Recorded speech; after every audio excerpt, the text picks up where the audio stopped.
Book Club no Kiseki. I am Sam Allman. I'm David Bernard Hauk. I'm Matt Jorgensen. And I'm the other Sam.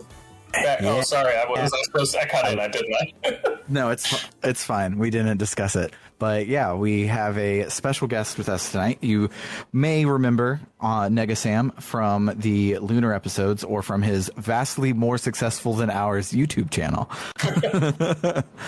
And if you remember from the Lunar episodes, Sam kept a updated shipping chart of all of the party members, and that game had a measly 6 party members. This game has 16 party members, so it's a much, much bigger, more focused poly shipping chart, and that's what we're going to be doing today. But before we get to all that, what's up, dog? What's up, dog? I don't know what's up with you.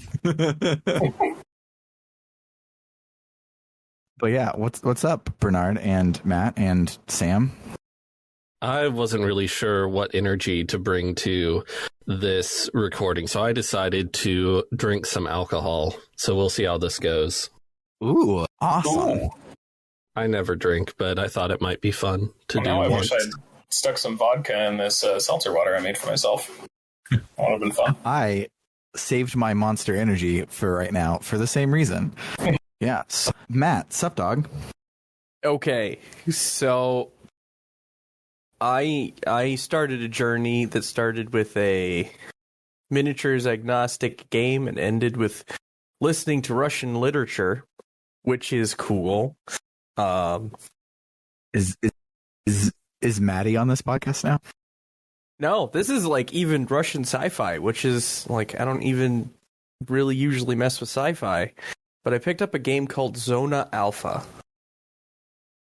which it'll be explained later. It's based on the themes in it are based on Metro 2033, which I've already read, and a game series called Stalker.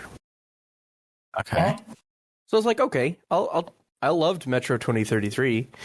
Let's check out this Stalker thing. The sequel, the Stalker 2, which is the 4th game in the series, because the first 3 came out on PC, is coming out on Xbox later this year. I'm like, okay, that's cool. It's based on this thing called Roadside Picnic. Well, okay, let's check out this thing called Roadside Picnic. And that is... Oh boy, where to even begin?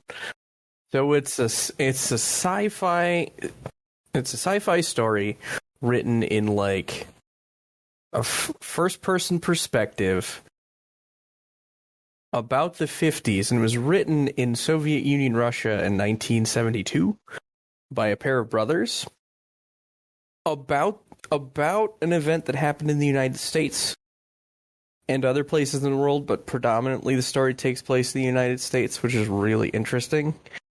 But the gist of it is aliens land on Earth in, I think it's 7 or 8 places across the world, and they just do their thing. For between 48 hours and 5 days, they just do their thing. They completely ignore the humans, and then they leave. And that happens before the story even starts, where this is where the Stalker game comes in. Because you have these people who go into these zones and are like, oh, look, this aliens did something weird to this battery and now it never runs out of energy. Might also kill you because, like, cosmic radiation's a thing. But free energy, let's give it a try. And that's the premise of all 3 of those pieces of media, which I didn't know about. Oh. Until this week. It wasn't as interesting as I thought it would be. But I really liked the book. Nice. What was the book called again? It's called Roadside Picnic. Roadside Picnic. I might check that out if there is an English language audiobook for it. There is. I actually picked up their other book, which they had to keep hidden until the fall of the Soviet Union, because it would have probably got them arrested and killed. You'll love to see it. Called, oh god, My Russian ain't what it used to be, and it wasn't anything in the first place. Walled City. They're really cool. Yeah, they sound very interesting. I finally finished Parable of the Sower, and Parable of the Sower. By Octavia Butler? Yeah. I need to read that. It's fantastic, but the last time I tried to describe it, I realized it sounded really dumb.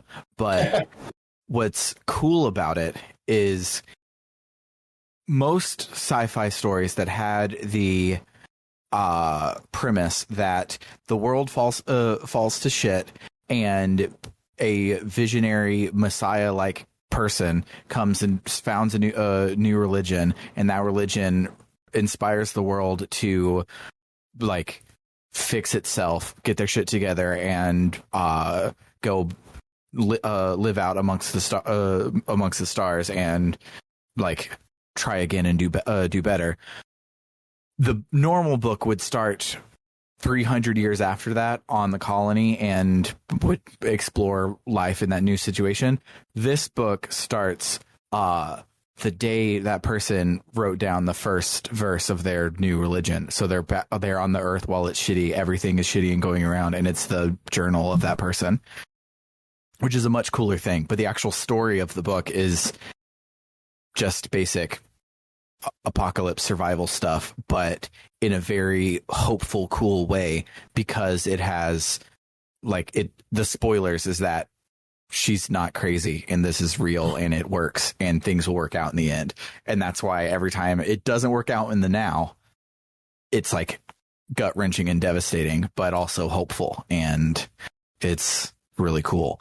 The villain of the second book is a dictator whose literal campaign slogan is "Make America Great Again," and this book came out in 1993. So, cool boy. Yeah, self-fulfilling prophecy on that one. There's going to be a lot of times if you start reading it that at the beginning of the book you're going to be like, "Oh, this isn't science fiction. This is contemporary fiction. All this quote unquote apocalypse is just living life in 2022," which sucks, but then has the whole like hope underneath it of like, oh, but they spoil it at the beginning that everything works out in the end, and it kind of makes there's a line in it that I can't remember it exactly. So Octavia Butler stans that are listening, don't sue me on my recollection of it, but a character is like giving their backstory, and it's tragic and everything. And Lauren, our narrator, is like, so I kept hearing tragedy after tragedy, but I also couldn't help stop and looking and seeing how cool the water looked through the trees right now. And it's just little like nuggets like that all the way through, where it's like describing horrible apocalyptic shit, but also is tinged with hope the whole time. And it was a fantastic read. I highly recommend. Yeah, the only Octavia Butler book I've read was Kindred, and I absolutely loved it. So I think I have Parable of the Sower somewhere. I need to read it. Yeah, I really enjoyed it. Besides drinking, Bernard, is there anything going on with you? Let's hope so. What a dark question to answer no to. I've been having a 5-day weekend from work, which has been fantastic. Oh, yeah. I've been playing Mario & Luigi Superstar Saga for the first time since it came out, and it's great. And I've been playing Soul Hackers 2, and it's good. So, of the 4 extremely modern Shin Megami Tensei games, so Sharp FE, Persona 5, Soul Hackers 2, and Shin Megami Tensei 5, which one is your favorite? I have not played Shin Megami Tensei 5, and I've only played a rather small portion of Tokyo Mirage Sessions, but Persona 5 is definitely better than Soul Hackers 2. Cool. I love the shit out of Tokyo Mirage Sessions Sharp FE, and I really want to play Soul Hackers because it reminds me more of Sharp FE than it does Persona 5. I love Persona 5. I think it's one of the best games ever, but we're in a mid-tier RPG renaissance, and I'm all about that life. Yes. We're also, just to mention it, we're also in like renaissance for like weird farming sims. And it has been both of them happening simultaneously has been murder on my wallet. I remember when Square Enix announced Harvestella, I was like, aren't there a lot of games like that right now? It's crazy because like there was only Harvest Moon, and then there was Harvest Moon and Innocent Life and Rune Factory, all the first boom of this back in the day, and then Harvest Moon and Story of Seasons broke up with each other, and so then you had two competing ones, and then Stardew Valley came around to be like, no, really the best one was Harvest Moon, Friends of Mineral Town, and everything since then has been garbage, so let's just do Friends of Mineral Town but big. And because Stardew Valley got huge, now we're having a renaissance of renaissances. Can't believe you wouldn't mention Farmville in that history. Just erasure, Farmville erasure. Yeah, but I feel Farmville was the reason why we got Rune Factory and Innocent Life was like, oh, Harvest Moon created this Facebook game, so now there might be opportunities for us to try and do more than just a Harvest Moon game every couple of years. Yeah. For the record, that was tongue in cheek. I'm not a Farmville stan, but I do think you can see Farmville in, for instance, A Wonderful Life on the GameCube. I think Farmville is definitely involved, even if it's the worst version of this game. I don't know, man. It was real hard going there for a couple of years. I've definitely played worse versions than Farmville. True. So, what about you, other Sam? What has happened for you in the last calendar year since you've recorded? Yeah, I was going to say, this is more of a week for me. Well, let's see. What are the highlights?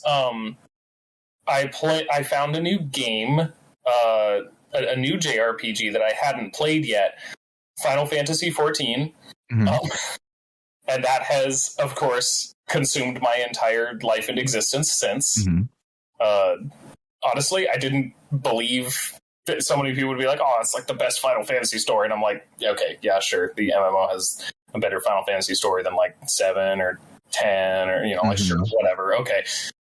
It's really good. It's really, I was not prepared. It's extremely good. It takes after the base game. The expansions are really good, but still, nonetheless, like, it is legitimately up there. Top tier Final Fantasy story. Very good stuff. I was about to ask how long it takes to get good, because I tried playing it and I played so much and I was like, I believe everyone when they say it gets good. And then I looked up the list of quests and I'm like, oh my God, I'm less than a third of the way through the base game. Yeah, you do literally have to just kind of deal with a Realm Reborn. It's not, I don't think at least that it's bad, but it's like good for an MMO as opposed to good for Final Fantasy at all. And then over the course of the patch content, because each of the expansions or whatever has patches with more story released bit by bit before the next expansion. And over the patch content for ARR, it gets better until it finally ends on one of the high points of the whole game. And then it moves right into Heavensward, and it does not slow down after that. It's just good all the way. So, and yeah. A Realm Reborn has like looks like an MMO sort of story for a good portion of it, but the ending of it, I would say, is like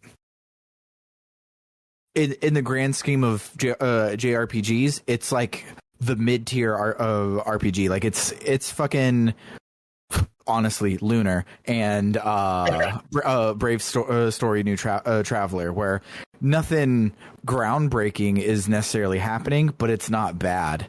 Yeah, and it gets its bad rap because it's so long, because it's 60 levels worth of content instead of 10 levels worth of content, and the rest of it is so fantastically good. But it's just kind of a rough intro, you know, like, yeah, it is worth it though. Like, I know that that's always kind of hard to swallow, but it's I can't imagine just like buying a story skip and jumping in Heavensward without all the setup for stuff before then. It just doesn't seem like it would hit nearly as hard.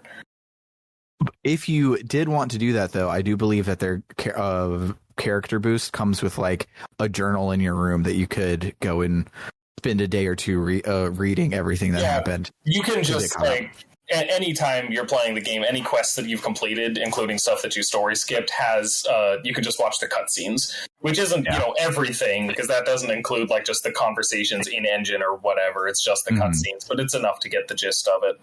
Yeah, but I really liked A Realm Reborn, and the moment it like brain clicked for me was the Final Fantasy term dungeon is created with like in the MMO framework, and it's awesome before you get to the final MMO term dungeon.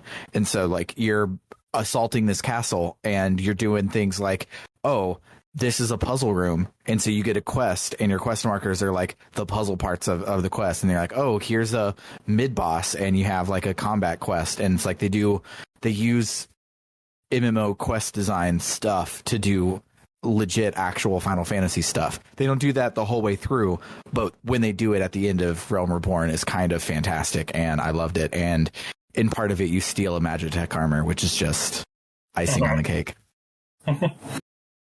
But it's been a while since we've talked about Final Fantasy because Eli is no longer on the podcast. I thought it was a slow burn when I was playing .hack GU, and then I tried to play an actual MMO. I'm not really a fan of the genre. The only other one I've gotten even remotely into is Wakfu, and that's a turn-based tactics MMO that I was already predisposed toward because I absolutely love the animated series. So, you know, I will show for that all the time. Everyone watch Wakfu on Netflix. It's great. Watch it subtitled if you can, but either way, it's good. I can't remember if it was you that told me that Wakfu was surprisingly good for both an anime and an MMO. Yeah, I mean, it might have been. There aren't enough people who know the greatness of that series. It's I mean, the MMO is fun, but man, that show just I absolutely, that's like, you know, it's very good. I love it a lot. Oh yeah. I mean, it's French, so I wouldn't expect much, but if you say so. Yeah, no, it's legit like Avatar: The Last Airbender level of quality and sort of just general style. Like, it's, at least I'd put it up there with it. It's very good. But anyway, I got into 14, so that's consumed my life. And then I don't know, just kept doing stuff. I think that since we talked about Lunar, we bought a house, my partner and I, so that's cool. Nice. So yeah, we have a house now. I just finished a new episode of Games is Lit 101 last night, so that I can put that up. It's up for patrons now, and it'll be up in a couple days, so that's fun. Aside from that, you know, just playing games and stuff. I'm playing The House in Fata Morgana right now because a patron paid me to do a video about it. It's a visual novel that's hard to explain. Yeah. Like, you know how you could say, oh, Final Fantasy VII is about some people trying to, like, destroy a company that's ruining the world, and that does not even remotely say what Final Fantasy VII is actually about, but if you did say what it's about, then you'd get into, like, weird spoilery territory. It's kind of like that. Like, I could say that it's about you waking up in a mansion and having a maid there tell you stories of the tragic things that happened to people who lived there before, so you can try and find out which one is you, see if any of it jogs your memory. But that is not, like, it switches things on you so many times that is a very inaccurate explanation of what it actually is, just what it feels like it is when it starts. It's nice. It's very good. It's very sad and dark, and it'll be an interesting video, that's for sure. So that's fun. Nice. But yeah. Also, you gave lip service to the fact, but since you've been on Lunar, you did start your Patreon. I remember that being an update after you recorded with us. I don't know if you started it or like harped on it more or something. It must have been harping on it more because I had started it before then. But yeah, it certainly had its ups and downs. I've had situations where I'm in a position to make more videos and like really push for more support and stuff, and I've gotten it. And then other situations where I haven't been, and you know, it's been kind of fluctuating. But yeah, I am at this point working part-time and using Patreon for the rest of my contribution to the family income with my partner and I. So that's fantastic. Yeah, it's something for sure. I'd like to do full-time at some point, but that's because, you know, my partner's job is like technically a government job. They work for the city. So you know, I could deal with the lack of like health insurance benefits and stuff that comes with doing YouTube full time because I can get them through their job. And, you know, but I'd have to actually make enough money to, you know, make that work with our finances purely from YouTube and Patreon first. And that's not quite where I am. So, you know, go ahead and drop drop me the URL and I'll make sure that it's in the thingy, and I will. Oh, sure. We will do the thing that all millennial content creators do, where we only have one $5 bill and we pass it to every other person every other month. Yes, exactly. Perfect. But yeah, on that note, let's listen to, I don't know, some track from something Kiseki of some sort, and then we'll get into the meat of this episode.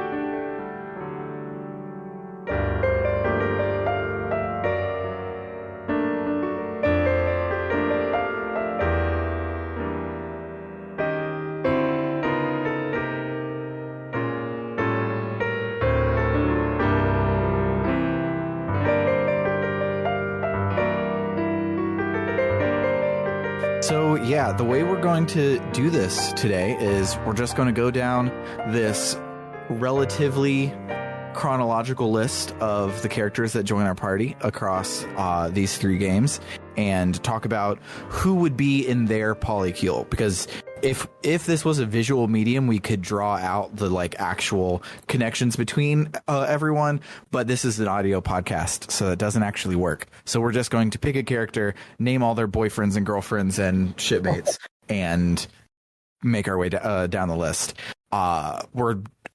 We are going down the list of just our party characters, but they don't have to be just party characters that are listed. So if we really think that Shara and what's her face, the receptionist, Aina, if we like they're obviously together, we can bring up Aina, but we're not going to say who Aina's thing is, because the only person we could do that for is Cassius, but his polycule would be just listing every named character in the game. So everybody's just Cassius's ex. He's dated the continent. It's true. Even in the fucking manga, the scene where somebody was like, "Oh, I mean, back when me and Cassius were hanging out together," and it's like, Jesus Christ, every fucking person on this continent knows Cassius. I mean, if we're not talking NPCs, I would like to take just a second to throw out Niall and Dorothy, because I ship them very hard. So obviously, anyway. we'll add them as honorable party members. Cool. And Gilbert, we'll add Gilbert in too. Should be quick to cover him. Yeah, I don't think he has anyone. Spoilers: Gilbert sucks. So yeah, we'll just start at the top. This is also a celebration of just. We've now spent some 90 plus hours with 16 of the coolest characters in JRPG history, and even if these people are celibate and we decide that they have no partners, we can just talk about how much we love them. But we'll start at the top with Estelle. So first things first, I know it's canon, but is Joshua actually in her polycule or not? Yes. Yeah. Okay.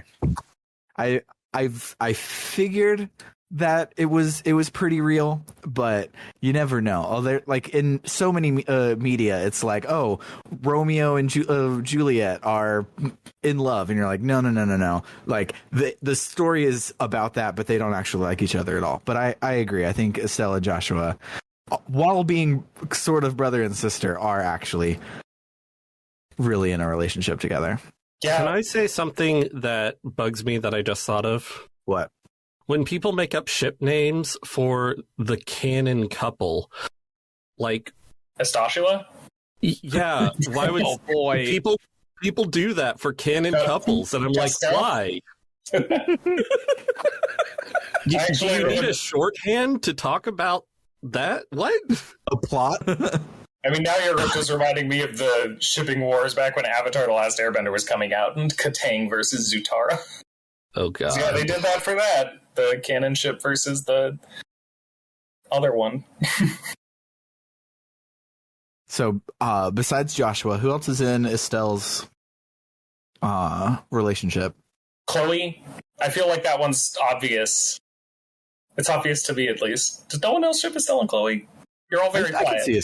I can see Estelle and Chloe. My internet in the living room sucks, and so I have a slight delay. But I can see Chloe. I'm not sure. Really? I think there's a lot of people interested in Estelle, but it took us 3 games for her to figure out just the Joshua. So there's a lot of 404 errors going back. That's very true. That's fair. See, I'm just remember, like, I think the point where it really peaked for me was when was in FC when Estelle and Joshua were staying at the school, and Chloe and Estelle were like staying in the same room and talking about Joshua. But I was like, nah, come on, like. I don't know. I felt something between those two then, and that only kind of continued as it went on. Well, it's been a very long time since I've played first chapter. So. Yeah, it took us a very long time to get through these games. But I think Estelle's polycule is hierarchical, and Joshua is her nesting partner, her anchor partner, and Chloe, they're really good friends that like sometimes make out sometimes. Like I think that's the level that she's on with Chloe. I don't think she has a windswept romance with Chloe. I mean, I could see that too. I guess I was thinking like a relationship anarchist or something. I wasn't thinking about specifically what everyone is to each other. But yeah, I could see Estelle and Chloe being a bit more of a casual but nonetheless caring friends kind of thing. Yeah. So we know how Annalise feels about Estelle. I think we can all agree on that. But how does Estelle feel about Annalise? 404, file not found. I can see it working, but having still not finished SC, I don't know. I can't say for sure. It doesn't come back up, so you're not missing anything. But I think Estelle and Annalise trauma bonded, and it didn't work out. Oh, like after Estelle like worked through her shit with Joshua in the second chapter. So I think like they definitely hooked up and were girlfriends in La Local or whatever the fuck the place was. But I don't think that they still are in a relationship by the time we get to the end of the third game. That's my read on it. If anything, the whole, Estelle being Naruto to Joshua's Sasuke thing kind of makes me feel like Estelle is the most likely character here to just straight be monogamous. And I'm not going to actually claim that for my own canon because that's no fun. But I could see the argument for it, considering just how much energy she puts into that. But frankly, she's also enough of an extroverted little hellion that I can't imagine. She's exactly the type of person who would thrive in a polyamorous situation. So I think Estelle is most likely to be monogamous with what we've talked about in regards to Chloe and Annalise, but she is 100% hate fucking Josette every fucking chance that she gets. I was going to say that's 100%. Yeah, I was about to ask how Josette factors into all this. Yeah. Okay. Yeah, I think that it is definitely for Estelle is a hierarchical thing where she has a boyfriend, but she also has these other entanglements, and the one with Josette is very fierce and very much enemies to lovers, and there's millions of fanfics that include the line, "Do you really hate me that much?" And that's 100% the vibe there. But I can't think of anyone else that would fit in Estelle's polykill. Kevin has hit on her, but my reaction to that is get a job, stay away from her. I'm imagining now a situation where Estelle and Oliver hook up, and then she just like hates herself for it for the rest of her life. That wouldn't actually be real. It would never happen. But if it did, she'd be so mad at herself. Yeah, which segues nicely into Joshua. I think every single person in the part, like Joshua is this party's Cassius. I think every single person would totally throw down for Joshua. Oh, yeah. Okay. Chloe has literally confessed her love to Joshua. Mm-hmm. Oh, wait, I think that happened in third chapter. Sorry. That's fine. I would I've played Cold Steel 1 through 3. I have a lot of spoilers anyway. What's another little one for the pile? It's no worry. It happens in a flashback to second chapter times, if I recall correctly. Oh, fun. So yes, it's when they were at the school. No, they were at a party. She does. Oh, right. She does confess to either Estelle or Jill that she has the feelings, but she doesn't want to act on them in first chapter. So it's the minorest of spoilers that in an optional flashback scene, you can watch her actually tell Joshua. But yes, I really like Joshua and Chloe. I like it. Yeah, Joshua and Chloe, definitely. Joshua and Olivier.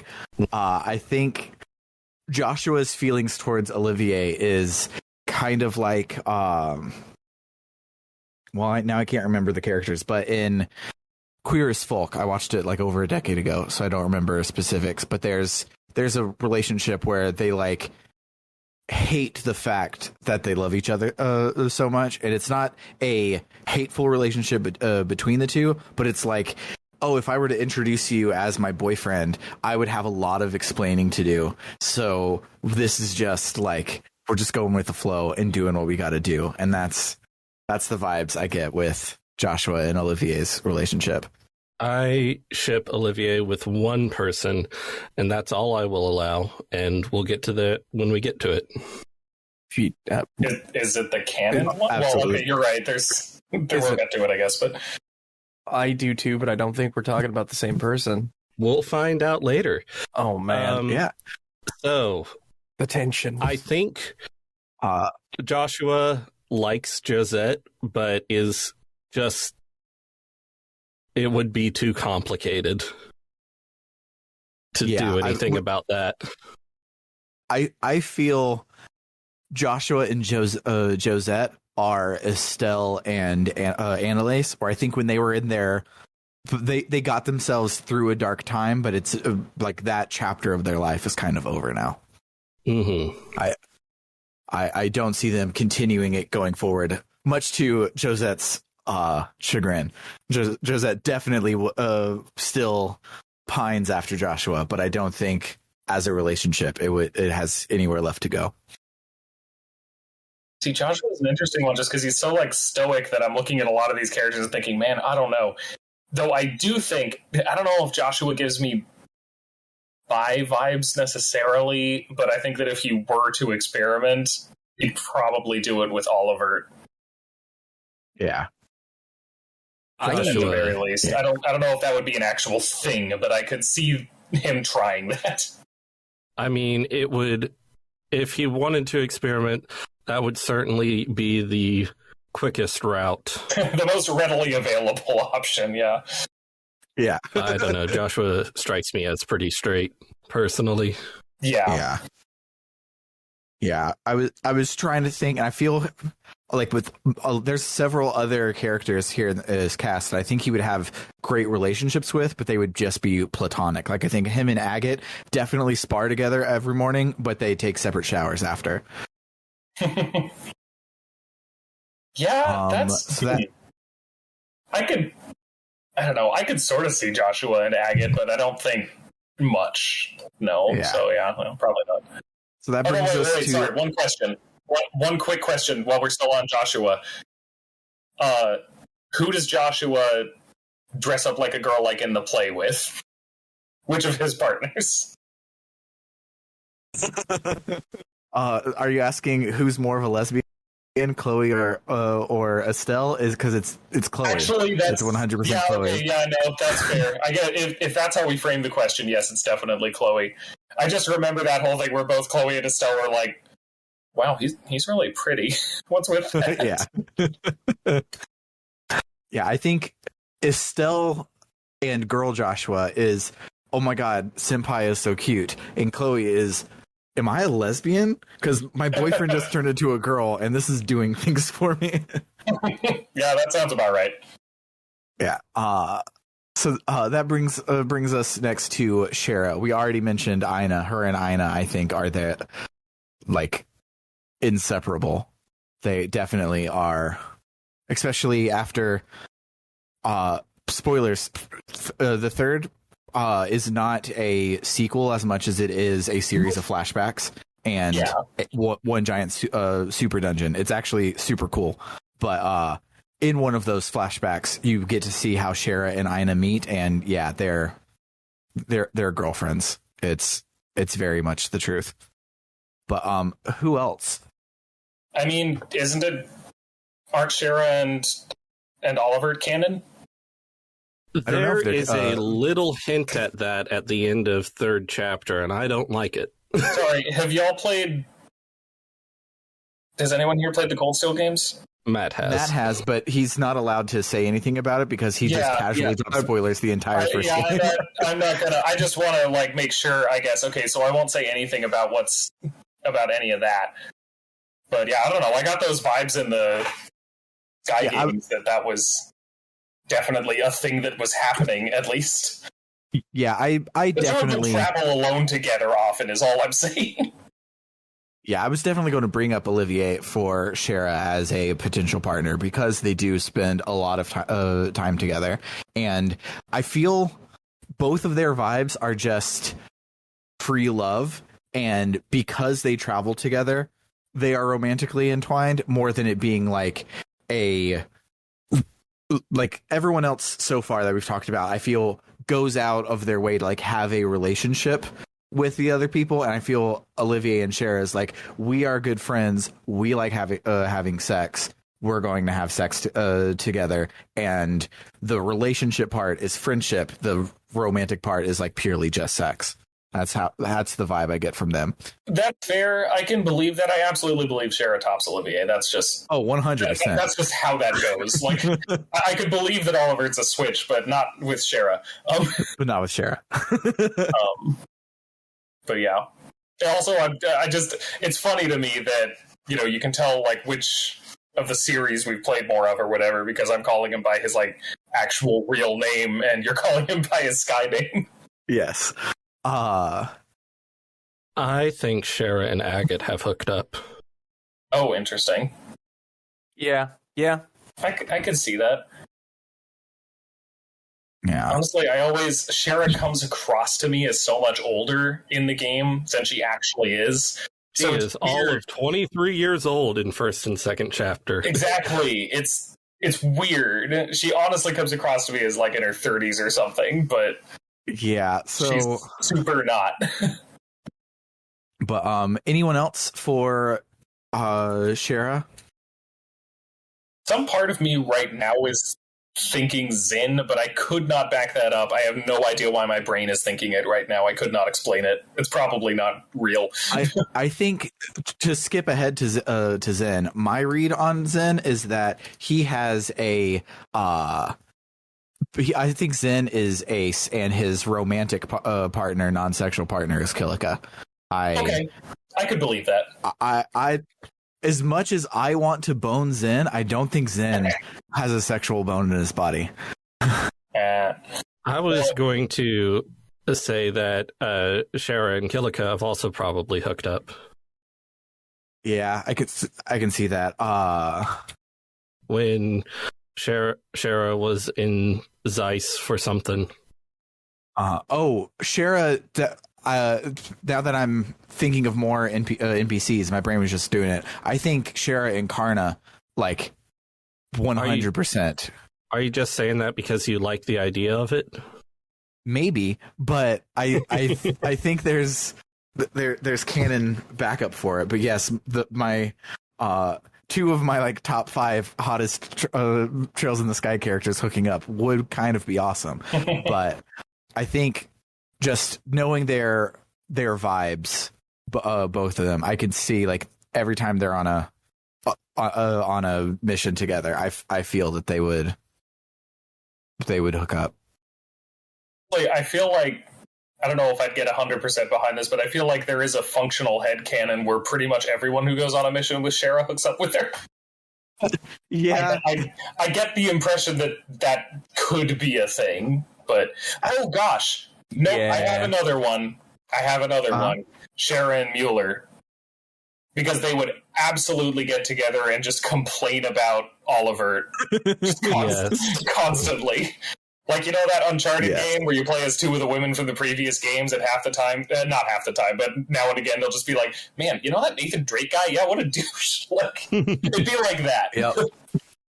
I could definitely see them having a thing and just being like, man, that fucking guy. Oh, definitely.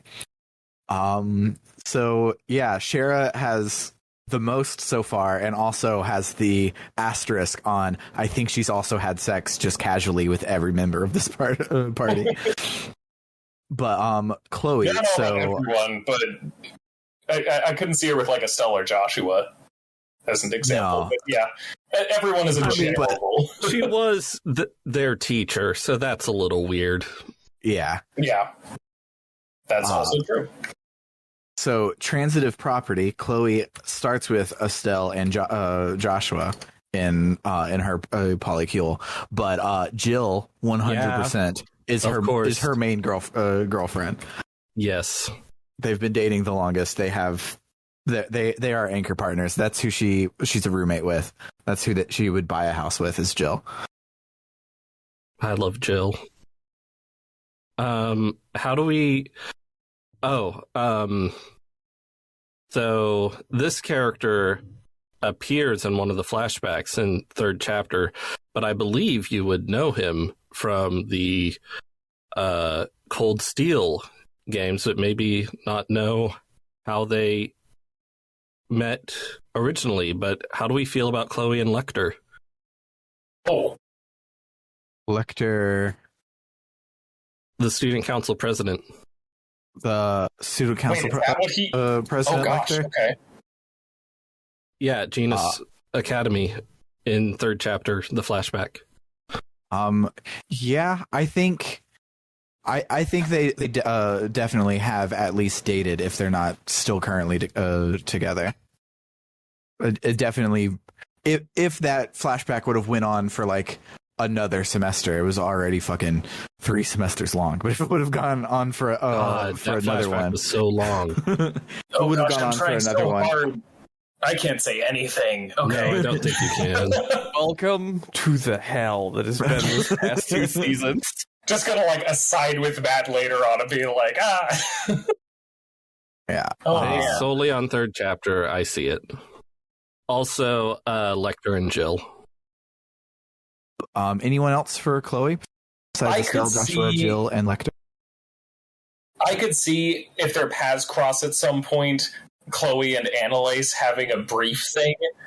I think that Annalise would probably be a little too exhausting for a long-term thing, but if their paths cross at some point, I could see that being a brief thing. I was Annalise and Josette both. I feel get honorable mentions. If we're going to count Agatha and Karna for Shara, we can add Annalise and Josette for Chloe. So that brings us to Olivier. Bernard, who is Olivier's only allowable partner? Mueller. Yeah, absolutely, 100%. That is good. That's the only one that I am comfortable with. That's less funny, but... Wait, the only one you're comfortable with? That's the only one I will allow. Because, man, if there is any character in this who is canonically not monogamous, it is Oliver. Yes, but I don't want anyone else to get with him. I don't see anyone else where I'm like, yeah, Olivier, okay, hear me out. Fine. What about, oh god, what's his name? The Phantom Thief? Blue Blanc? Oh gosh. Yeah. Oh god, Olivier and Blue Blanc. Oh boy. They have just like the weirdest hate relationship. That'd be quite the crack ship. I'm here for it. Oh god. Very minor third chapter spoilers. We know Celeste is got with Olivier. Celeste. Yes. Mm-hmm. All right, so then that brings us to Zen, which we already said is Me. Kilika. All of us are pining after him, but he's definitely the himbo trope where he doesn't even realize that we're flirting with him. That's unfortunately where Zen lives. He has gone on whole ass dates with people, which were some of the best dates of those individual lives. Him completely unknowing that it was a date. Yes. That sounds about right. He took somebody to prom and he's like, yeah, they took me to this really nice party and there was music and it was great. Yeah. He strikes me as potentially like, I don't know if any of y'all have played Three Houses, but I'm forgetting his name. Raphael. Yes. He's just so like supportive and wholesome and nice that pretty much anyone could go for him, but whether or not he'd figure it out is another question entirely. He casually sweeps 3 people off their feet on his way to the store to get milk and doesn't even remember it by the time he's home. Yeah. Love him so much. But we're still going to try really hard to hook him and Bernard up. Bernard deserves it. So next on our list is Agate Crossner. Oh, Erica. Oh God, it's so true. No, I'm joking. No, I'm not serious. No. Erica is Tita's mom, by the way. Yeah. Okay. I think she shows up in Cold Steel. I think I've seen, or maybe That'd not. be so mean to poor Tita, though. But on one hand, yes. On the other hand, like, how awesome would it be to have Agate as a stepdad for Tita, and he'd be around all the time? So it would suck, but also would kind of not suck. But it definitely would be odd for Tita. Yeah. I think Agate has probably had relationships that measure in the days and hours with several of the people we've met or in our party.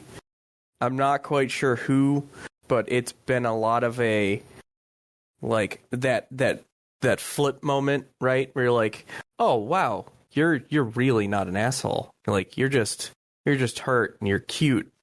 Mm-hmm. Okay, let's date. And then there's the flip off moment where he says something like, yeah, okay, no. So I don't think this has any canonical backing it up, but I'm just looking at this list of characters and I'm picking up vibes. And I think that Agate and Julia totally would have a fantastic relationship, but I have no idea if there's anything that supports it in the text. I don't know if they've ever talked to each other. Yeah. I think they just stood in a group of 16 people and said things to Kevin while standing near each other, because that's half the scenes in third chapter. Yeah, I don't think the text backs me up on that, but I definitely 100% could see them in a relationship together. And we don't have to be based in reality. We're talking about a video game, so I'm gonna jot Julia down. There's a cross game ship I was gonna throw out there because they would actually be perfect. And go for it. And I can't remember her name from Trails of Cold Steel. the samurai lady. Do you mean Laura, or Hold on. are you talking about main characters, or? Yes, main characters. Okay, I mean, probably. Or, well, no, I mean, it's just... Oh, no, it's the samurai. Reen is the samurai. Not samurai lady. Big sword lady. Okay, yeah, Laura. Yeah. Like, by the time of Trails of Cold Steel 3. I could see that, yeah. I mean, she's also with Reen, and you cannot convince me otherwise, but yes. I mean, well, right, but, like, Reen's also Goku, so he's like, oh, you want to date him too? That's fine. Oh, everyone is dating... Pretty much everyone's dating Reen, because everyone falls in love with Reen, because he's just a nice little guy. Yeah. Yeah.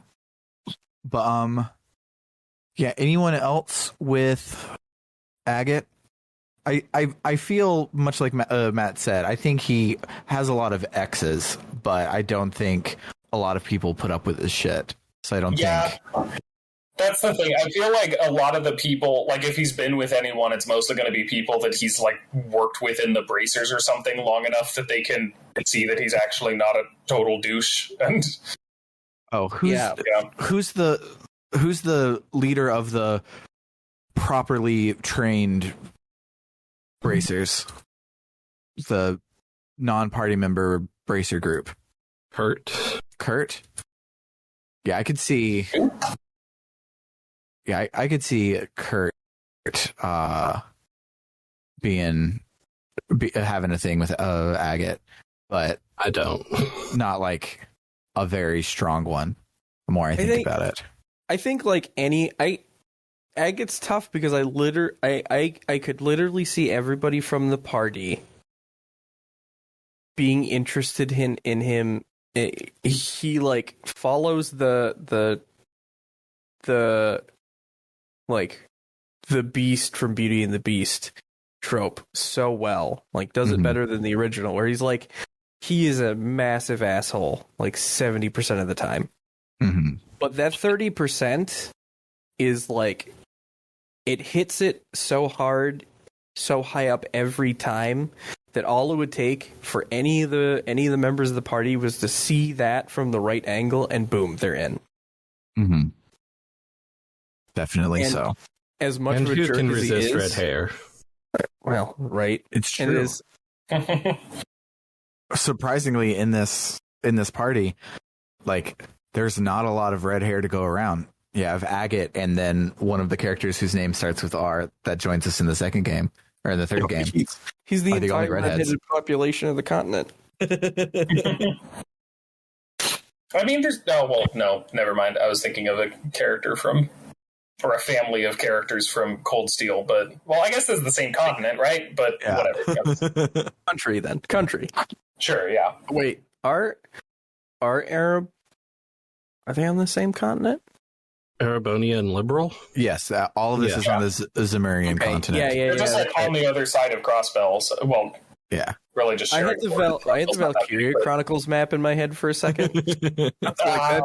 That's not right. I need to play that. I own it on like 3 systems and I haven't played it. The best scene in second chapter takes place on the border of Arabonia and Liberal, so yeah. So I think they're on the same continent. I still have nightmare flashbacks of those tanks. They were so bad. I added at the tail end of Agate various X's to summarize his relationship with everyone else. But then that brings us to Annalise. And if this was just a crushing chart, every single girl would be on Annalise's chart. Yeah. But I don't think she actually has. I feel like Annalise is very unsuccessful. Yeah. Just kind of a disaster poly kind of. Yeah. Because like so far, like transitive property, her poly starts with Estelle and Chloe, and neither of them, I think, are very serious as a relationship there. And trying to think of who would be her serious relationship. Not even even like thinking of her JRPG party, because she's part of Kurt's party. I don't think her and Karna. I don't think her and Kurt. I don't think her and the redheaded guy. The also appearing in this game. Isn't there a joke in one of the flashbacks in the third where like people can't remember who he is? I think so. in the dragon flashback that we were all like, what the fuck is the point of this? I think that's in there. Yeah, because that's the most character development that Grant gets, is in that one random ass should be a side quest elevated to be a main-ish side quest for some fucking reason quest. But I feel like Annalise would have the most success in a relationship by being with someone who is not also someone who like travels around, like isn't in the Bracers Guild or anything, someone that Annalise occasionally comes home to or something. I feel like that would probably be her best bet in an actual long-term stable situation, which means that, you know, if I'd played the games more recently, maybe I'd have a specific named NPC in mind or something, but I haven't, so I don't. I feel like that'd be your best bet at something that actually, you know, functions on a healthy long-term level.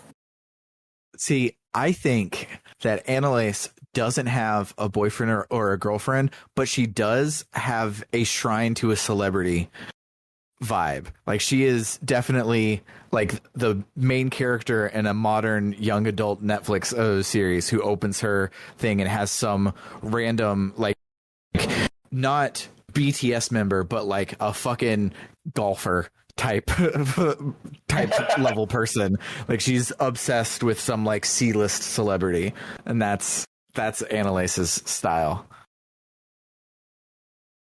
Annalise and Dorothy.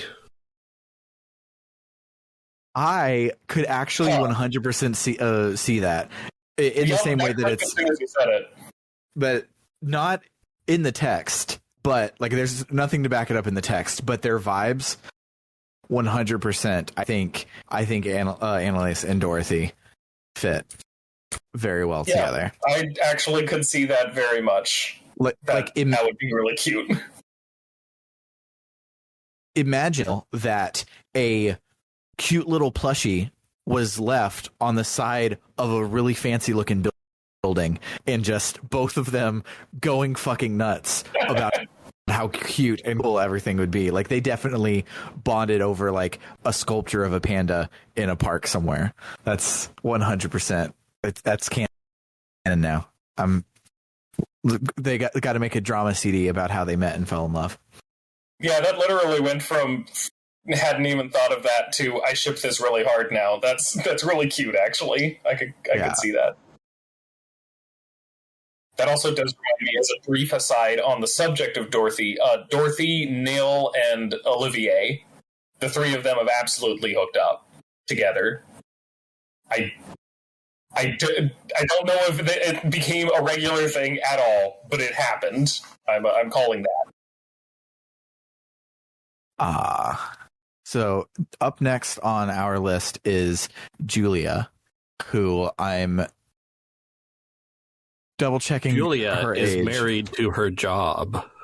It's very true. She is 27 at the start of first chapter, which is also conveniently when she meets Cassius. And I think this is the first Cassius.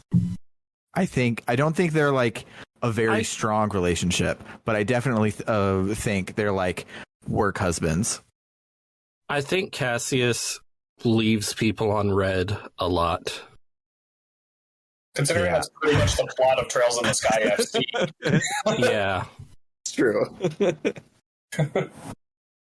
Yeah, I think Julia and Cassius have gotten drinks together after work, and it has gone pretty good, and then he hasn't mentioned it on Monday when they come back in for work. Yeah.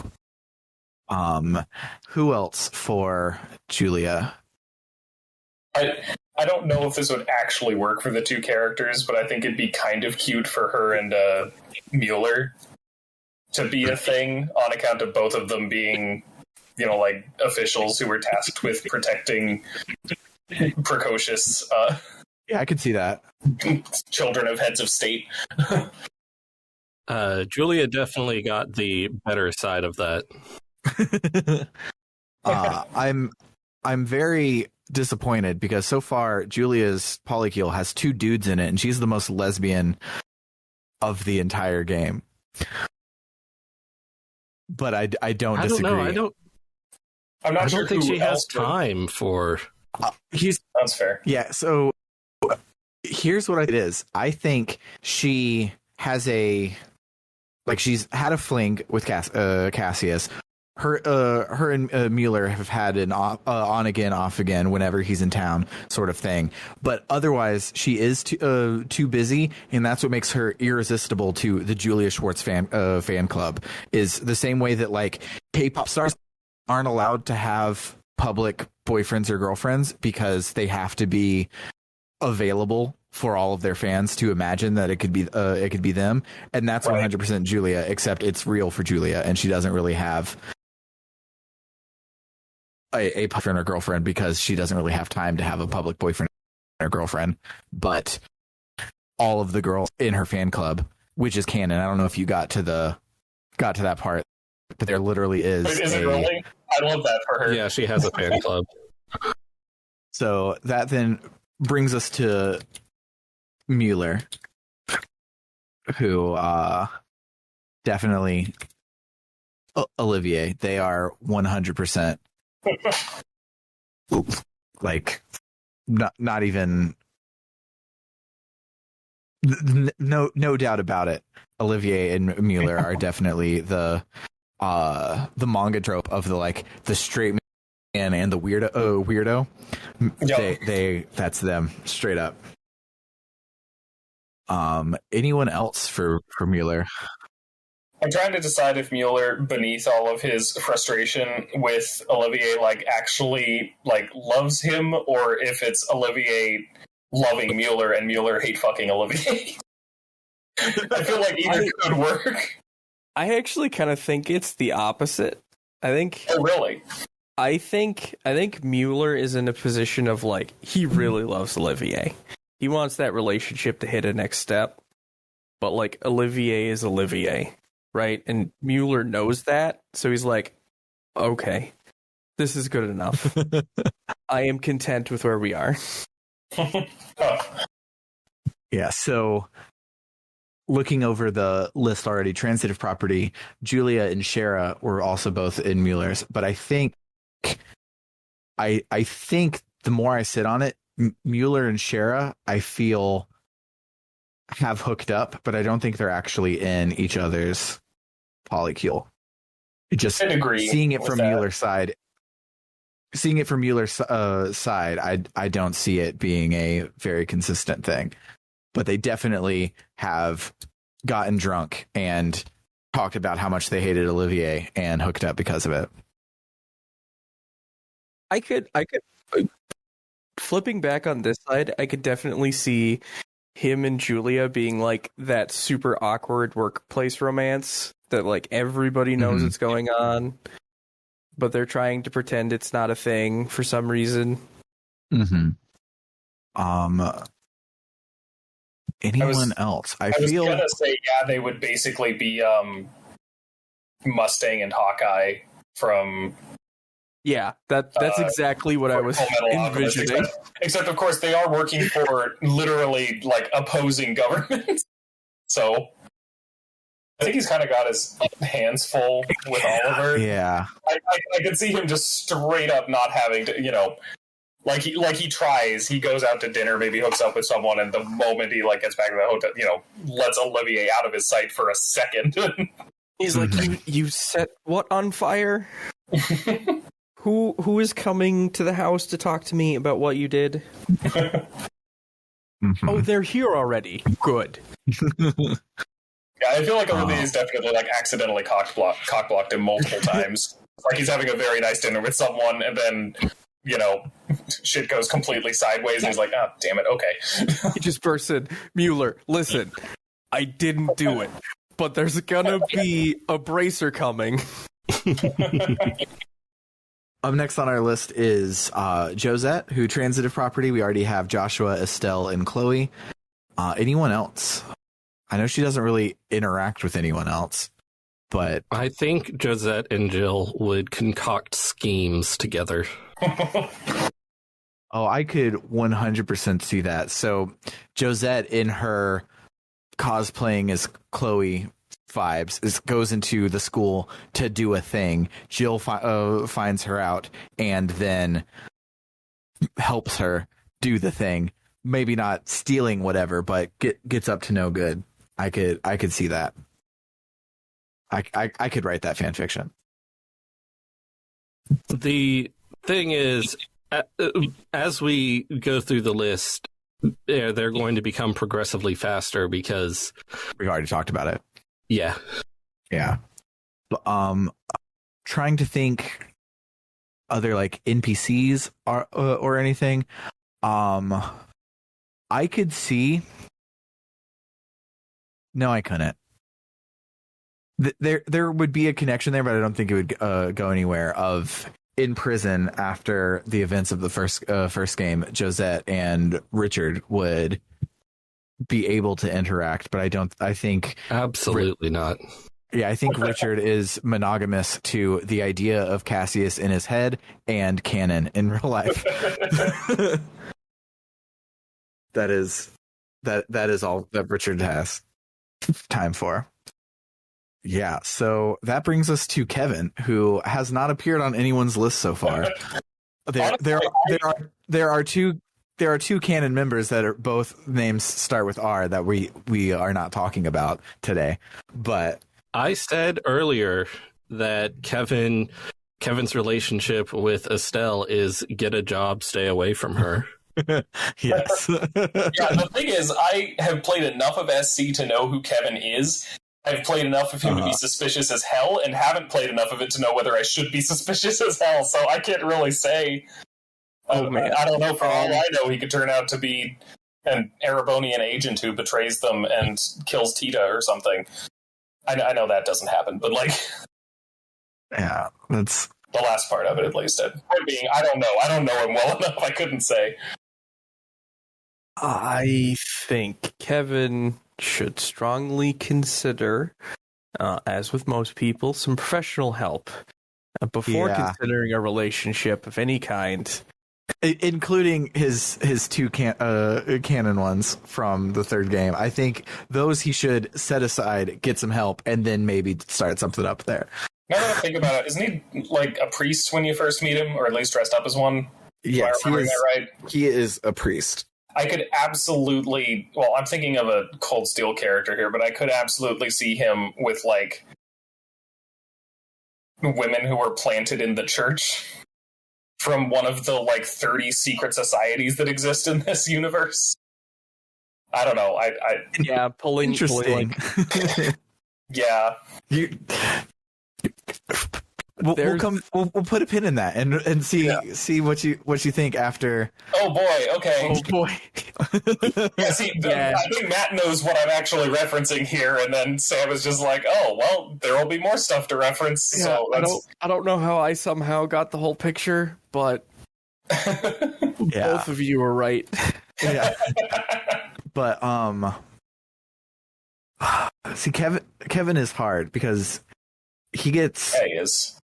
Sorry, I could because Kevin, the second chapter character, has a lot of relationships, but Kevin, the third chapter character, we know doesn't care about any of these people, and only truly when he realizes the real JRPG party was the friends he made along the way at the end of the third would any of these things actually happen. So I think, at least not counting the things that we learn in the third, I think Kevin is our first celibate on the list. I think he has no one currently to be currently celibate as of the middle of second chapter. I think is accurate for Kevin. So that gets us through all of the party members. which now brings us to our 3 honorable mentions. We already said that we wouldn't talk about Cassius's honorable mentions because it's every character over the age of 25 that we've met in this game has had something with Cassius. But that does bring us... like Cassius has just for all of them, love them and leave them. I feel like that's his style. Mm-hmm. I don't think he ever like even got to the mental space where he was like consciously deciding to leave. It's just like, there's a dragon over there. All right, I'm on my way. And then before he knows it, it's been 6 months. He's like, oh man, I never called them back, huh? I could, in that framework, sort of see him as like vaguely like aromantic, in a way that he's like interested in people, he's with them, but ultimately his job just drags him everywhere, and he doesn't really have all that much of an inclination to maintain a connection over a long term. Mm-hmm. Yeah, but if we're going to name specific names, him and Sid definitely currently have a workplace romance. Yeah. It's the only person I could see it being, and it's only because his job makes him interact with Sid a lot, so he keeps coming back and can't just go Sid for forever. Whereas any of the bracers, he's just, oh, sorry, they need me back at Army. Mm-hmm. But I totally forgot about Sid, so yeah, sure, that works. Yeah, so then honorable mention number 1 is Niall, who obviously him and Dorothy are soulmates. So I think Niall is the very monogamous partner in that relationship, who is just the at-home anchor. It's like, Dorothy, I am too tired. Do whatever you need to, man. I could see that. So I definitely still hold my headcanon that the two of them and Olivier did it at least once. Olivier is the reason he's tired. Yeah. Let's see. Yeah, I was trying to think of like his relationship with his boss, but no, I don't think there's anything there. And yeah, I think he really just is monogamous with Dorothy. But it occurs to me too, Niall is such a journalist that I could also see him basically like refusing to be romantically or sexually involved with any of the major party members or anything because they are involved in stories he's covering. Yeah. Whereas I could also see a situation where Dorothy just like met someone important at a bar, hooked up with them, found out a bunch of secrets, and then just casually drops them on Niall sometimes. Yeah. Why did you wait so long to tell me? Get dressed. We have to go now. I think Niall is monogamous with Dorothy. I do not think Dorothy is monogamous with Niall. Right. I think Dorothy on the listed characters, definitely Annalise. Definitely. Is there a big age difference there? I don't remember how old Dorothy is. I know that Dorothy, it was like fresh out of college when she met Niall in that flashback, so it's probably fine. They're 2 years apart. Cool. Yeah. Okay. So well, yeah, that's fine. Wow, she's way closer to everyone then. Okay, yeah, that's doable. Yeah. Yeah. Niall is the anime equivalent of why you shouldn't smoke. I was about to say, Niall doesn't have a lot of people because smoking's a deal breaker for a lot of people. It really is.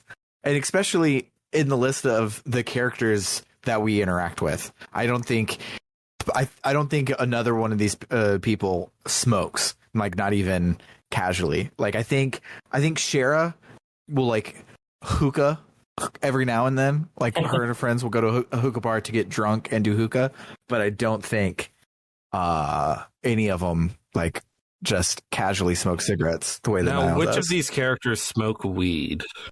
Yeah. Like, oh man, Olivier is like snorting fermented moon rock. Like, Olivier is all just kinds out of shit. a dragon skull. Yep.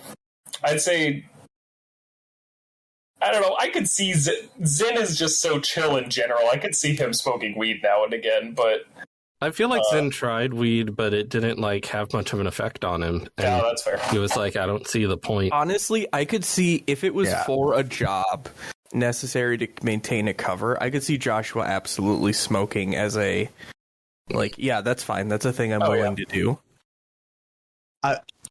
I think that Joshua would smoke weed and would 100% use his Black Fang crazy powers to like siphon off that side of his brain so that it would not affect his ability to do anything else. Yeah, he wouldn't take any like he would strictly do depressants, not like oh yeah. Because otherwise he would just like snap and go on a Fallout-esque stim rage. Campanella blazes it. Oh gosh, yeah. Oh god. But and some of the other members of Ouroboros would hate him already in general. I would very much hate him for that. And he insists on calling it reefer. Now I'm just imagining him trying to convince I don't even know if this character's in Sky necessarily. What was her name? There's another Ouroboros agent, Lady in Armor. I forget her name, but anyway, there could be fun dynamics there. But yeah, he absolutely does. I feel like Weissman does cocaine, but also thinks that Campanella doing weed is immoral because it's illegal. Yes. Actually, he's that picture of 70s TV at the end where they're literally doing bumps of cocaine just on screen. Like casual, not even trying to hide anything, trying to hide it from anybody. And he will say, "Man, that weed'll kill you," while taking a bump. Yes. I'm now imagining Campanella trying to convince McBurn to light up a blunt for him. I don't know if McBurn shows up in these, but I don't know. That would be. I feel like that would be fun. McBurn sure sounds like the name of a character who would smoke weed. Oh yeah. Frankly, it's a dumb name, but it is the name of a character in Cold Steel. So all this I could see Estelle trying literally everything or anything at least once. Probably. And just not liking any of it. Oh no, definitely not. No, she hates it every single time. Yeah. So the last honorable mention is Gilbert, our favorite. I don't know if you got to the part in second chapter where it's revealed that he's joined Ouroboros, but he's just as the running joke throughout these next two games, Sam, is that his mini boss fight in first chapter is the last leveling up that he does, and he will talk a big mess and you'll get in a fight with him and you'll take him out in one hit because he's still level 30 something, and it's fantastic. Oh, no. And they go so hard on a running joke of him being a completely useless idiot, and it's great. Yeah. So who's he fucking? Here's where I reveal that I actually have a soft spot for Gilbert. Like, he's a bad guy and he sucks, but he's trying his best. So, like, I like to imagine that he has a long-suffering partner back at home, or partners, and he just comes back every time. He's like, I don't get it. And, like, that's where he's getting his confidence to come back and try again, even though he hasn't leveled up in 2 games.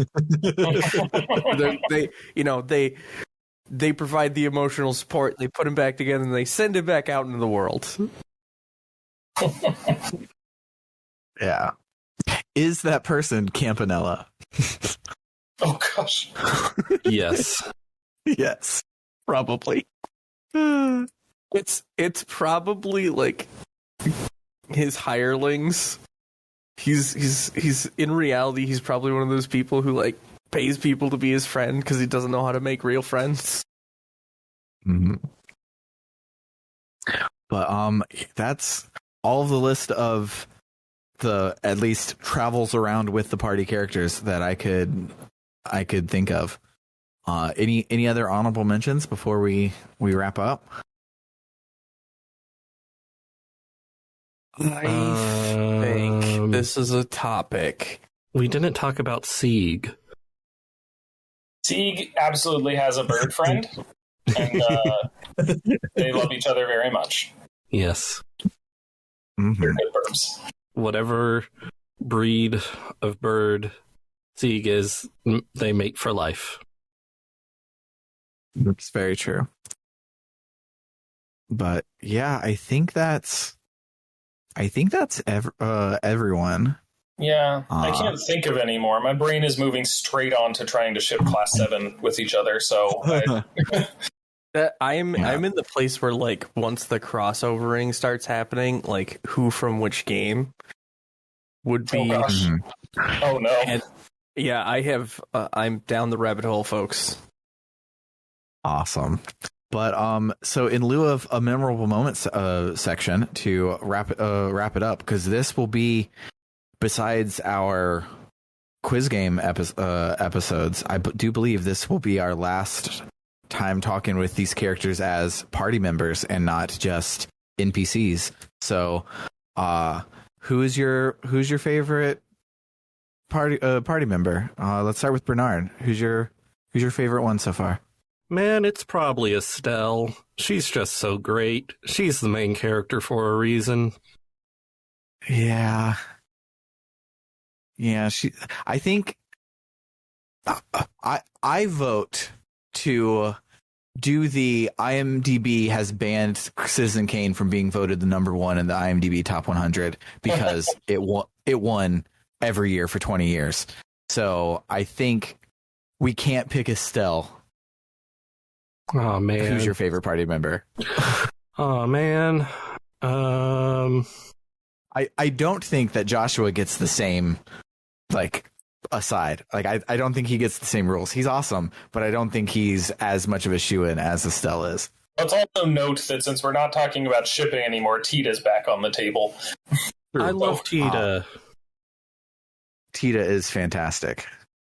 Also, after playing Guy the Third, I do like Kevin a lot. Yeah, Kevin is a very interesting choice for the protagonist of Game 3, and that makes Game 3 one of the best games because of it. Because he is basically as opposite as you can get from Estelle in the plucky protagonist category, but on par with the I have things to say about everything that's happening category that she does. Mm-hmm. And Kevin is great. Mine to help people out. Mine is Chloe.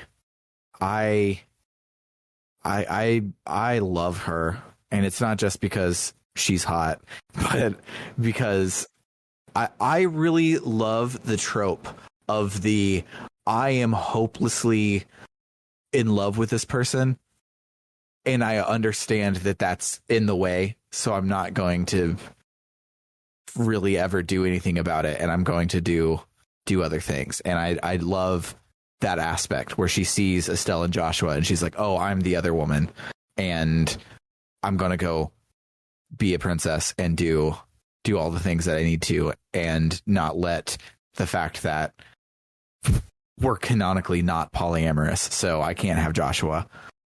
I'm not going to let that slow me down ever at all. And I like her a whole lot, especially the scene in second chapter that I don't think Sam has gotten to that happens at the Erebonian border. She's just that scene's so fantastic. Good. Yeah. Olivier's also really good in that scene. So Olivier, the traveling bard, is great. He's not as good as Jansen of that trope of character, but he's still pretty great. But Olivert, the crown prince of Erebonia, is fantastic, and I'm so excited that we're going to Olivert's house very soon in 2 games, and we get to we get to see more of that side of him because he's great. but I don't think right now he gets to be a favorite character. He gets to be a good character, but not favorite. Honestly, it was so fun playing.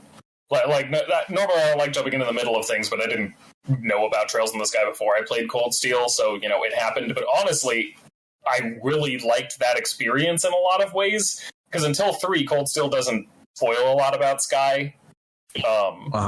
So, it works pretty fine on its own. And then when I played Sky and then Olivier showed up, I was like, is that who I think it is? And it was a really fun moment, because, I knew him from that, and having him show up unexpectedly in Sky was like, oh, that's fun. Yeah. What about you, Matt? Who wins your heart of these 16 characters? 15, because you took Estelle off the table. True.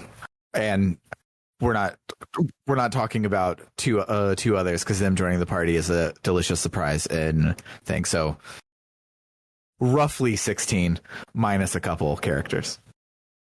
I've had time to think about this, and I'm still. I think I'm gonna go with Agate, because sticking with the tropes we like, I am always a fan of the Samwise trope. Mm-hmm. Who's here not because they have stakes, but because it's the right thing to do. Mm-hmm. And I think Agate fills that role really well. And on top of it, he is flawed. Mm-hmm. Like, I mean, all the protagonists are flawed. All the main characters Except are flawed, except for Estelle. And even she, you could like, oh, she's gullible. Okay, Yeah. but like, Agate's flaws are real flaws, if that makes sense. Like, Joshua was mind broken by like chemical and indoctrinating magic nonsense, whatever. That's a flaw, but that's like a big story flaw. Right? Agate's just a jerk. He's just a jerk who couldn't save someone important to him, and that's broken him in a way that could break me. I couldn't be broken by being brainwashed into being the Black Fang. I could be broken by feeling like a failure.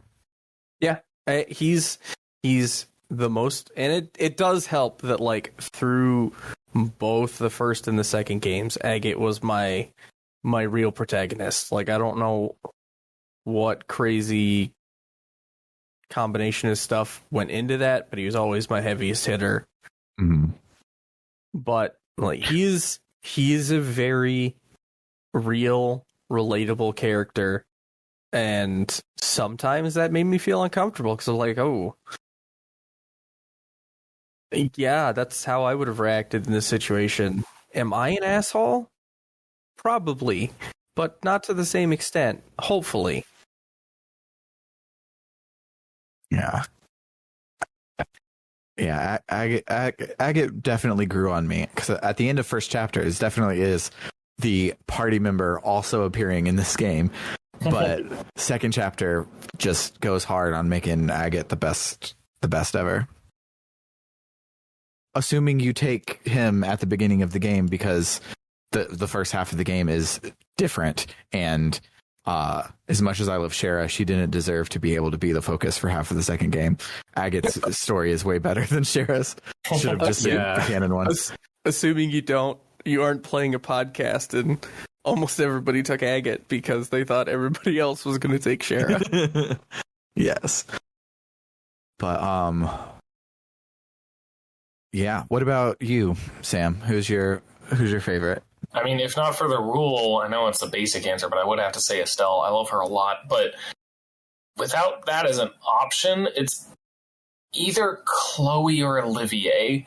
Mm-hmm. I'm honestly not sure which. And in all fairness, I've got, having played Cold Steel, it feels almost unfair. Yeah, like, it feels almost unfair because I have a lot of extra experience with Olivier. But I really, really like them both, and I'm not sure which my favorite would be. I would say I guess it would probably be that if we're talking just like which character do I enjoy the most, probably Olivier, but which one is actually like my favorite that I think is the coolest and most like interesting, I guess probably Chloe. I like them all though. These games have a tendency to do that. You just, they endear you so much to all of the main characters and most of the side characters and a few random ass people who have fully formed arcs. If you choose to talk to random NPCs for some reason. So I think what's phenomenal about this game that has a party of 16 fucking characters, which is gigantic, is none of them are my least favorite. I could not pick between all of them who's my least favorite. They all have a time to shine. That when it is their time to shine, they're all awesome. And I don't think I dislike any of them. I think on any random day I could squint and pick one of them to be my current favorite, but that's just fantastic, and I hope that keeps up because it would be great if we get to the end of the Cold Steel arc and we look back on our 50 plus party members probably at that point, and they still all own. That would be fantastic. But yeah, so I think that'll do it. Like I said, next week we're going to do a stupid little mini game episode, and yeah, we're trying to find a guest host for that one to be the one who reads the questions so that I can play. But we'll see. And because we skipped over 2 episodes ago when we were going through all the doors, we were like, Campanella's quiz game, that's stupid. We don't want to do that. But now we're like, well, what if we actually did Campanella's quiz game from the 3rd game? What if it wasn't as stupid? a game show episode? I still think it's stupid that they waste all of the time and effort programming that garbage, but the question list is online, so we're going to play it instead. And yeah, we'll do that next week, and then we're like out of time, and it'll be time for the new game, old game, and be moving on to a new set of party members, which is sad but exciting at the same time. But anything else anyone wants to say before I read the outro? These games are good. That's my hot take. That these games are super good. That is play them. That does remind me, in the Discord, you said you had a super spicy hot take that you were going to bring up tonight. Oh gosh, not that I was going to bring up, just that I thought I'd have to bring up. But now you're okay. Mostly just that Estelle and Joshua doesn't bother me. I assumed that someone was going to take issue with it, and I'd have to explain why it's not that big a deal to me. But that didn't happen, and now here I am just saying it. So, yeah, it had the opportunity to bother me a lot, but it bothers me less than Iris and Wally from The Flash. Iris and Wally is weird. Wally, Barry. Sorry, Wally is her actual brother. But Barry, her not brother, but Barry was like 6 and they were raised in the same house with that whole time. That one bothers me a whole lot. This one was 5 years ago. Her dad brought this boy home, and it's only been 5 years, and they were already like, she was already like 10 or 11. So it's less of a being raised together thing. Yeah, they're not blood related, and there is no power imbalance. So like that kind of takes all of the actual like ethical objections to the situation completely out of it. So, I think it would also be weirder if it was a more traditional stylized like found family situation. Mm-hmm. Right? Yeah. Like Cassius is barely ever home because he's out literally putting the world on his back, right? And Estelle knows that. Yeah, and And I get the feeling that Joshua calls Cassius dad in the way that like I would call my partner's dad, and not like, I don't think it actually was you are a father figure, but just you are a father figure, as in you're the only grown-up male who hasn't tried to brainwash me that I've ever met type father figure. Like, honestly, it bothers me less than the not blood-related siblings situation in Cold Steel, and that one never even, like, goes anywhere as far as I know. So, you know, like... Yeah. It just, I don't know. People get squicked out about it, and that's perfectly fine. I get it, but I just don't find it actually objectionable in any, like, significant, realistic way. So, you know... But again, that was a conversation that I just kind of thought would end up needing to happen, but instead y'all were all like, yeah, they're together, whatever. So yeah, I think, especially now, 3 games in, it's less of a thing, but it's kind of a pill you have to swallow in the first game. But I don't feel like the game ever is like, oh yeah, stepbrother senpai, just got to deal with it type thing. I think it tries to earn it the whole time, which is... Yeah, it doesn't even, like, so often when stuff like this happens, it feels sort of fetishistic. Like, you know, we're doing this because that way you can get off on the incest without actually having incest. And this just never feels like that to me. You know, it never feels like it's trying to be weird about it. It just, you know, does its stuff. The two characters work, and that's, you know... Yeah, there are instances that come up that point out briefly how weird it is, or like its relative amount of weirdness, but like that, I think that even makes it work more. Yeah, because like relationships are messy and gross sometimes.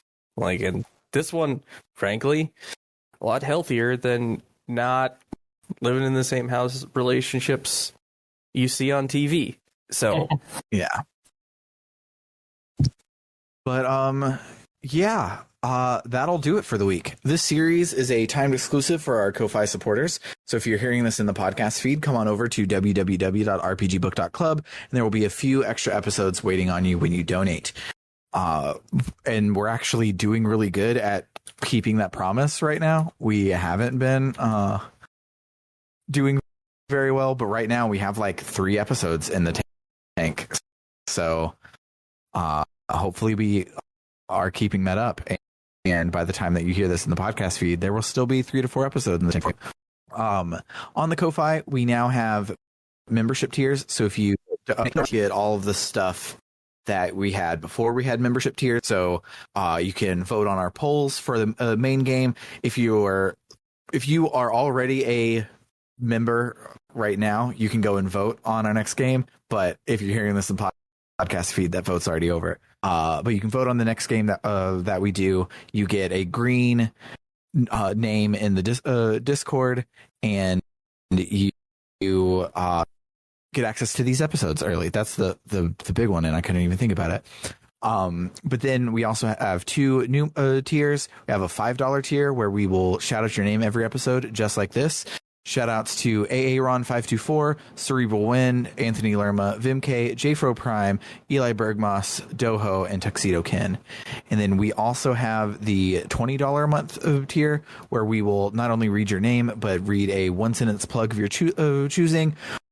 Ordinarily, the idea is that this would be your Twitch stream, your YouTube channel, whatever. But our current and only luminary is our friend Carr, who is not a Twitch streamer. He's a dentist, so his plug is not for a URL, but for your own mouth. And he says to brush your teeth twice a day, especially the time right before you go to bed.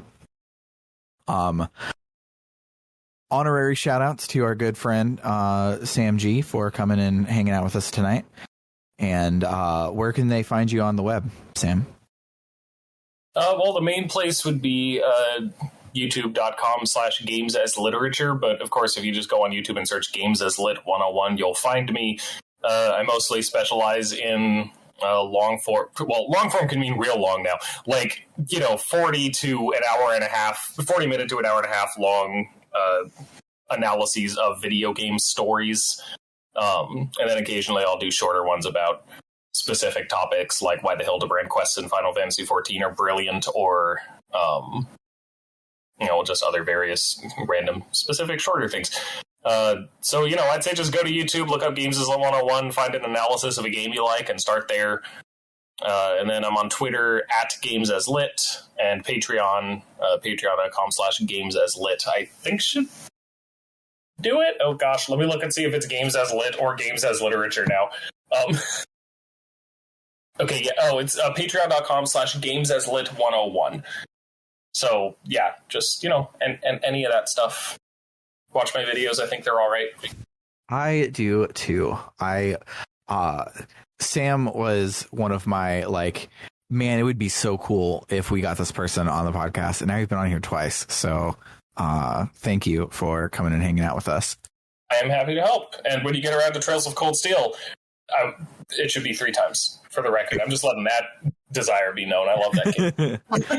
For sure. Maybe talking about all these characters will put a fire under your ass, and you'll beat Crossbell by the time that we do, and it'll be 4 times. That would be fun, yes. Yeah. But that way we can have a conversation about man, it was really hard not to talk about X, Y, and Z. Yeah, for sure. But for Book Club no Kiseki, I have been Sam Allman. I'm David Bernard Hauk.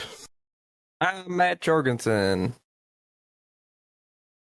Am I supposed to this time? Yes. Okay, and I'm Sam, the game professor. Adios, amigos.